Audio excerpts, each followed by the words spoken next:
Saturday. How you diddling? Just out with Buddy in the forest, and I wasn't going to come for a walk today because I was like, actually I think what I need is just to be still and rest. And so actually I woke up at like 8 o'clock this morning and I could have got up, but I forced myself back to sleep. How good is the second sleep?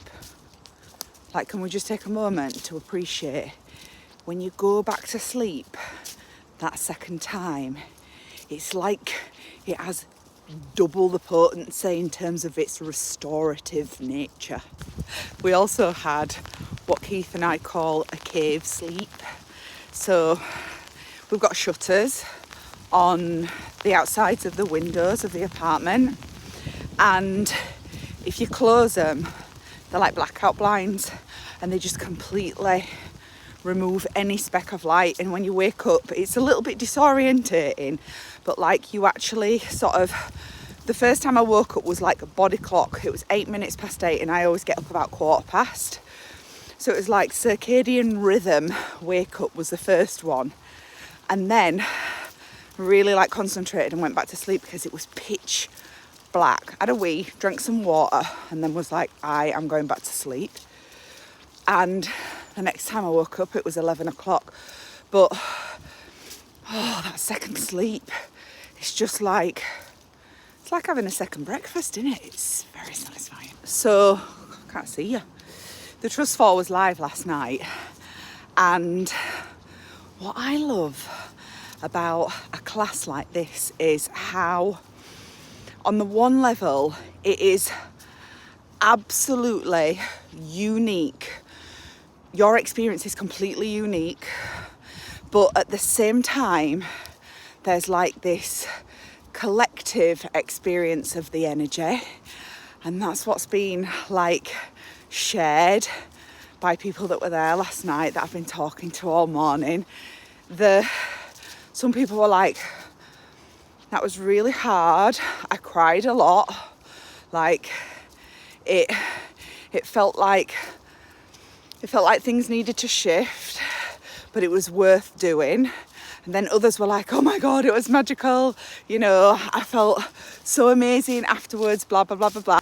Some people were like, it was really confronting, but also very like healing as well at the same time.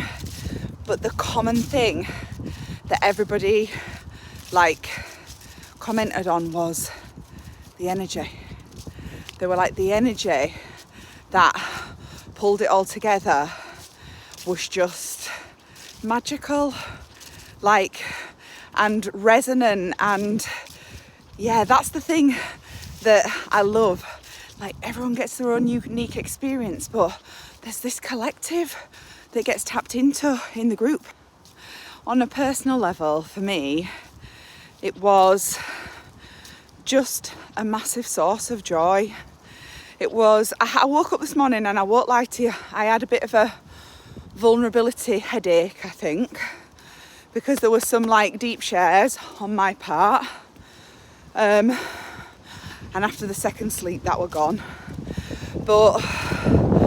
And then when I sort of said to myself, I think I am going to go in the forest and I'm going to go on my own, because on a weekend I'll often come with the kids or Keith. I was like, actually, I am going to go on my own.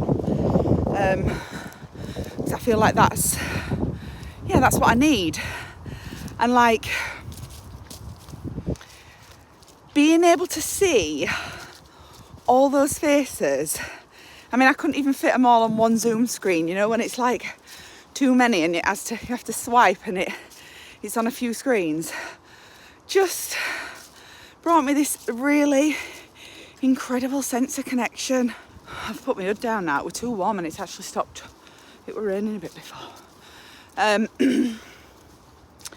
This really deep sense of connection to the people that were there, like the wider people in my community, because I knew there were going to be people watching it. There will be people that watch it back afterwards. Because this is a process that, whilst of course it's always good to be there live, because you know, you get to like really be in the energy. You can go through this process afterwards, and actually parts of it I'm encouraging people to actually go back to and be able to pause and like take a little bit more time and almost savor it a little bit. So like connected to the people that were there live, connected to the people that will come through it on their own timeline when the timeline matches, and then deeply connected through that golden thread to myself. Because when we listen, you know, to someone else sharing or ideas and concepts, like we're listening to them, but we're always viewing it, hearing it and feeling it through the lens of our own experience. And that's what I love. Come on, buddy. That's what I love. Because those little threads of connection, they go out on their own timeline. You know, they're out there. And it's got nothing to do with what's actually happening, like at any one particular moment. And that just feels so magical to me. Like, I love when people are in a training live with me. And of course, one-to-one clients of mine know that the deepest zone of genius for me is when we're together and I can really hear them and their stories. But I think one of my greatest joys that I never knew was possible was the longevity of this stuff. I even thought afterwards, you know what, if I die tomorrow, all of this stuff is still out there, like impacting people. Like it's there as long as that sort of digital footprint is there. How like magical and amazing is that? You know, it might seem like a pretty grand and bold sort of like dream, wish, goal, aspiration to impact 1 million hearts through my work. It just doesn't, it almost is now starting to feel not big enough, because there are so many ways in which the work that you're doing gets to impact people, and like that butterfly effect. So I'm feeling all the feels today. I'm feeling super grateful. I'm feeling like I also need to almost like process this for myself as well. But most of all, I'm just feeling really, really thankful for everybody that came and that will come on their own timeline when they're ready. It's like the ultimate in meeting people where they're at.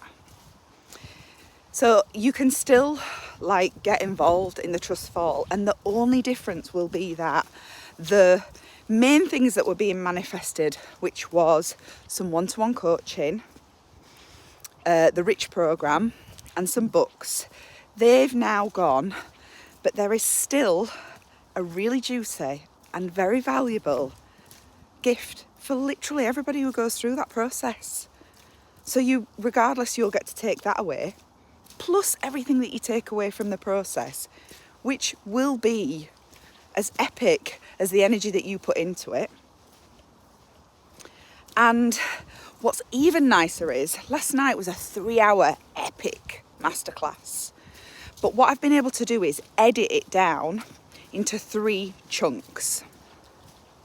And what you'll get now is instructions on what to do before you start watching, so that you can really set yourself up powerfully and with intention. Then you'll be able to go through part 1, take a break, or go straight into part 2. You will work through part 2 and also have the opportunity to pause between certain parts as you work through them. So you can really get into the depth of it. And then you can have another break, and then you can come back and do part 3, which is the activation. And so you can really like be very, very intentional about your timing of when you do this and walk yourself through the process, like, yeah, on your perfect timeline. And it doesn't finish there, because there's then follow-up. There are more things for you to do with the things that you've unearthed and discovered. There's a refinement process. And then there's a final piece of the puzzle, which, whoops, I'm going to fall over, which I'm going to lead everybody through in a few weeks' time. And that you will get to lead yourself through, you know, several weeks after you finish the process. So it's actually worked out to be, as per usual, perfection. I would love to take you through this process of powerfully, like, bringing the lessons from 2022 with you, leaving the things behind that no longer serve, and getting really clear on where you are going. And yeah, I'll put a link so you can do it. If you've got any questions, let me know. I'm off to soak in this overcast but absolutely perfect day. I love and appreciate you so much.